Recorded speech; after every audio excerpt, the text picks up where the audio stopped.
అయ్యా నమస్కారం. Welcome back to Vamsi Talks. Cricket and kabaddi updates తెలుసుకోవాలంటే ఛానల్ ఇప్పుడే సబ్స్క్రైబ్ చేసుకోండి. అండ్ వీడియో నచ్చితే ఒక లైక్ చేయండి ఫ్రెండ్స్. ఇక మనం డైరెక్ట్‌గా వీడియోలోకి వెళ్తే పునేరి పల్టన్ వర్సెస్ బెంగాల్ వారియర్స్. ముందుగా మనం ఈ 2 టీమ్‌లు ఈ సీజన్ ఎలా స్టార్ట్ చేసాయో క్లియర్‌గా చూద్దాం మామ బ్రోస్. మన ఫస్ట్ టీమ్ పునేరి పల్టన్. పునేరి పల్టన్ ఈ సీజన్‌లో ఆడిన 2 గేమ్స్ కూడా 2కి 2 గెలిచాయి మామ బ్రోస్. సో ఈ టీమ్ తమ ఆడిన 2 మ్యాచ్‌లో 2కి గెలవడంతో వాళ్ళకి చాలా కాన్ఫిడెన్స్‌తో ముందుకెళ్తున్నారు. ఇంక వీళ్ళు ఆడిన ఫస్ట్ మ్యాచ్ చూసుకుంటే ఆ ఫస్ట్ మ్యాచ్ టై అయింది. సో ఈ సీజన్ నుంచి టై లేదు కాబట్టి 5-8 పాయింట్స్ గేమ్ ఆడారు. అక్కడ కూడా పునేరి పల్టన్ గెలిచి మ్యాచ్‌ని గెలిచింది. ఆ మ్యాచ్‌లో hero Aditya Shinde and Aslam Inamdar captains and రైడింగ్‌తో అదరగొట్టాడని చెప్పుకోవచ్చు మా బ్రోస్ ఆ మ్యాచ్‌లో. ఇంకా తమ సెకండ్ మ్యాచ్ చూసుకుంటే పునేరి పల్టన్ వర్సెస్ గుజరాత్ జెయింట్స్. ఇంక ఈ మ్యాచ్ గురించి చెప్పవసరం లేదేమో బ్రోస్. బికాస్ 41 పునేరి చేస్తే జస్ట్ గుజరాత్ 19 పాయింట్స్ మాత్రమే చేసింది. సో 22 పాయింట్స్ మార్జిన్‌తో గెలిచింది. అది వార్ వన్ సైడ్ చేశారని చెప్పొచ్చు పునేరి పల్టన్స్. ఆ మ్యాచ్‌లో ఎవరు హీరో అని చెప్పాలంటే ఒక పేరు మాత్రం చెప్పలేము మా బ్రోస్. బికాస్ ఆ రోజు టీం మొత్తం పర్ఫార్మ్ ఇచ్చింది. సో ఇదొక బెస్ట్ టీం అని చెప్పుకోవచ్చు ఈ సీజన్‌కి. మన లాస్ట్ వీడియోస్‌లో చాలా సార్లు మాట్లాడుకున్నాం. ఎప్పుడైతే స్టార్ రైడర్ ఆ ప్లేయర్ పర్ఫార్మెన్స్ చేస్తే ఎప్పుడూ టీం గెలవదు. టీం అందరూ కలిసి ఆడితేనే గెలుస్తారు. అది ప్రూవ్ చేశారు లాస్ట్ మ్యాచ్‌లో. అండ్ వీళ్ళ క్యాప్టెన్ అయిన అస్లమ్ ఇనాందర్ కూడా చాలా మంచి క్యాప్టెన్ చేస్తున్నాడని చెప్పుకోవచ్చు. ప్రతి ఒక్కరికి ఛాన్స్ ఇస్తున్నాం మా బ్రోస్. ఇది గ్రేట్ క్యాప్టెన్సీ అని చెప్పాలి. And coming to Bengal Warrior. వీళ్ళు ఆడిన ఒకటే మ్యాచ్. ఆ ఒక మ్యాచ్ కూడా గెలిచి వస్తున్నారు. ఆ మ్యాచ్ కూడా చాలా క్రేజీగా అయింది చెప్పొచ్చు మా బ్రో. దేవాంక్ అయితే తన లాస్ట్ ఇయర్ ఉన్న రివెంజ్‌ని సక్సెస్‌ఫుల్లీ కంప్లీట్ చేశాడని చెప్పాలి. తను ఆడిన ఫస్ట్ మ్యాచ్‌లోనే 21 పాయింట్స్ తీసాడు మా బ్రో. ఇది చాలా గ్రేట్. తను ఎక్కడైతే పోగొట్టుకున్నాడో లాస్ట్ ఇయర్ మళ్ళీ అక్కడి నుంచే స్టార్ట్ చేశాడు. తనకు కూడా ఈ సీజన్ చాలా మంచిగా అవ్వాలని కోరుకుందాం. ఒకసారి వీళ్ళు ఆడిన లాస్ట్ గేమ్ చూసుకుంటే 54 పాయింట్స్ బెంగాల్ వారియర్స్ చేస్తే జస్ట్ 44 పాయింట్స్ హర్యానా స్టీలర్స్ చేసింది. సో వీళ్ళిద్దరి మధ్య మార్జిన్ 10 పాయింట్స్ ఉన్న బెంగాల్ వారియర్స్ టీం కలిసి మాత్రం ఆడలే అనిపించింది నాకైతే.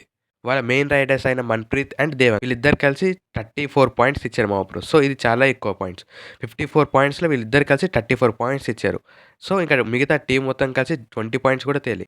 ప్రతి మ్యాచ్‌లో వీళ్ళిద్దరూ పర్ఫార్మ్ చేస్తారని చెప్పలేం. లాస్ట్ మ్యాచ్‌లో అయితే నితీష్ కుమార్ జస్ట్ ఒకటే పాయింట్ తెచ్చాడు మా బ్రో. 5 అన్‌సక్సెస్‌ఫుల్ టాకిల్స్ అయ్యాయి. సో అర్థం చేసుకోవచ్చు మనం.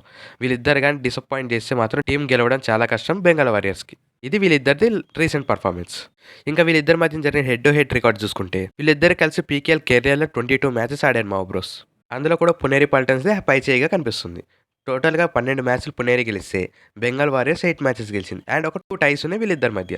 ఇది వీళ్ళిద్దరి మధ్య హెడ్ టు హెడ్ రికార్డ్. ఇంకా ఈ 2 టీంల యొక్క స్ట్రాంగ్ స్టార్టింగ్ 7 చూద్దాం. ముందుగా బెంగాల్ వారియర్. వీళ్ళ టాప్ 3 రైడర్స్ వచ్చేసరికి నెంబర్ 1లో దేవాంక్. దేవాంక్ ఈసారి చాలా స్ట్రాంగ్ రైడర్ తయారయ్యాడు ఈ టీంకి. తన సత్తా ఏంటో ఫస్ట్ మ్యాచ్‌లోనే చూపించాడు. అండ్ నెంబర్ 2 పొజిషన్‌లో మన్‌ప్రీత్. తన స్టార్టింగ్ గేమ్‌లోనే 13 పాయింట్స్‌తో కూడా అదరగొట్టాడు మా బ్రోస్. సో వీళ్ళిద్దరూ స్ట్రాంగ్ రైడర్స్ అని చెప్పుకోవచ్చు ఈ టీంకి. అండ్ థర్డ్ పొజిషన్‌లో ఇరానీ ప్లేయర్ మొహమ్మద్‌ని తెచ్చారు. కానీ లాస్ట్ మ్యాచ్‌లో తన నుంచి బెంచ్ పర్ఫార్మెన్స్ కనిపించలేదు. సబ్‌స్టిట్యూట్‌గా బయట పెట్టారు. సో నాకెందుకో వీళ్ళకి థర్డ్ రైడర్‌గా విశ్వాస్ ఉంటే బెస్ట్ అనిపిస్తుంది. లాస్ట్ సీజన్‌లో కూడా చాలా మంచి రైడింగ్ చేశాడు. సో ఇతన్ని థర్డ్ రైడర్‌గా పెట్టుకుంటే వీళ్ళ టాప్ 3 రైడింగ్ సెట్ అవుతుంది. ఇంకా డిఫెన్స్‌కి వచ్చేసరికి నెంబర్ 4లో పార్థిక్ అండ్ 5థ్ పొజిషన్‌లో మయూర్ అండ్ 6థ్ పొజిషన్‌లో ఆశీష్. లాస్ట్ మ్యాచ్‌లోనే హైఫై చేసి చాలా మంచి ఫామ్‌లో కనిపిస్తున్నాడు ఆశీష్. అండ్ 7థ్ పొజిషన్‌లో నితీష్. నితీష్ అయితే ఈ సీజన్‌లో ఫస్ట్ మ్యాచ్‌లో అయితే చాలా డిసప్పాయింట్ చేశాడని చెప్పొచ్చు మా బ్రోస్. తను చేసిన 6 టాకిల్స్‌లో 5 అన్‌సక్సెస్‌ఫుల్ అయ్యాయంటే అర్థం చేసుకోవచ్చు. తను ఎంత డిసప్పాయింట్ అయ్యాడో లాస్ట్ మ్యాచ్‌లో. ఇది బెంగాల్ వారియర్స్ యొక్క strong starting 7. And coming to Puneri Paltans. వీళ్ళ టాప్ 3 రైడింగ్ చూసుకుంటే మెయిన్‌గా పంకజ్ మోహిత్. అండ్ సెకండ్ పొజిషన్‌లో ఆదిత్య షిండే అండ్ థర్డ్‌గా అస్లమ్ ఇనాందర్. వీళ్ళ టాప్ 3 రైడర్స్ అయితే మంచి ఫామ్‌లో కనిపిస్తున్నారు మా బ్రోస్. ఈ సీజన్ అయితే ఒక రేంజ్ ఉంది. స్టార్టింగ్ 7లో సచిన్ లేడు. లాస్ట్ 2 మ్యాచెస్ నుంచి తను ఓన్లీ సబ్‌స్టిట్యూట్‌గా మాత్రమే తెస్తున్నారు. సచిన్ ఒక్కసారి ఫామ్‌లో అండ్ ఫ్రీగా ఉంటే మాత్రం ఇంక వీళ్ళ రైడింగ్ ఎవరు ఆపలేరు. ఇంకా డిఫెన్స్‌కి వచ్చేసరికి నెంబర్ 4లో గుర్దీప్ అండ్ నెంబర్ 5 అవినేష్.